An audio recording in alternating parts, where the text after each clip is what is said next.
जितका लेट येईल ना त्या टीमला तितक्या पॉवर प्लेच्या षटकाचे बॉल कमी करा. तोंड दुवा जेवाय चांदी येत ना टीमा येतील रट्ट्याला. काय सांगायचं. ओ यावेळेस चांगला बॉल बघा. गोलंदाजी चांगली पाहायला मिळते मालवाडी टीम कडनं. गोलंदाज मार्क वरती अजयला पाहतोय. अजय गोलंदाज ट्रॅक वरती आपण पाहतोय. मॅच महत्वाची आहे दोन्ही टीमसाठी. चापेवाडी टीमचा विचार केला तर इतका लांब अंतर कापून आलाय.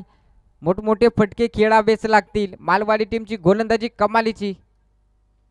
हा प्रॅकरचा बॉल बिग हिट करण्याचाही प्रयत्न केलाय आणि संपर्क नाही. बघा ज्यावेळेस मालवाडी संघ फलंदाजी करत होता ना त्यावेळेस मात्र चौकार षटकार चांगले पाहायला मिळत होते. जशी पहिला डाव संपला पहिल्या डावामध्ये धावा बडवल्या तर 53-56 धाव्यांचं टार्गेट ठेवला.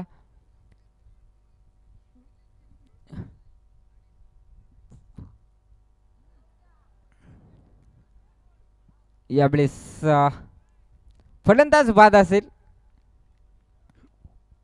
ठोकडीच्या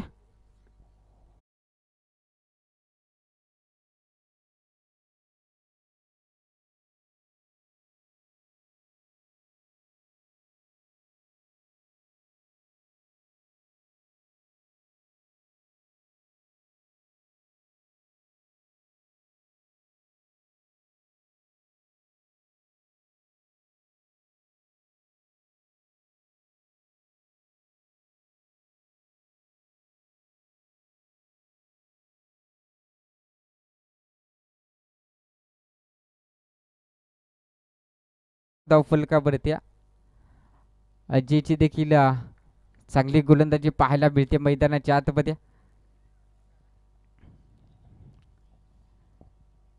ओहो यावेळेस चांगला बॉल. अगदी विचार केला तर आपण पाहू शकाल इथे चांगला फटका खेचायचा होता. संपर्क होत नाही.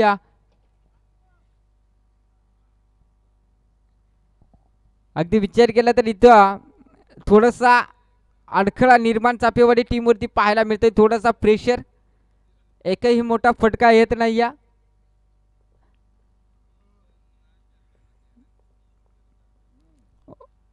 ओहो नाही ना मला काय सांगा शो मॅच आहे का चापेवालीवाल्याला काय झालं आणि काय नाही मटाला फटकच येते ना. बघा इथे टार्गेट मोठा आहे. मोठं टार्गेट शीट करायचं असेल तर मोठे फटक्यांचीच गरज आहे ते आता.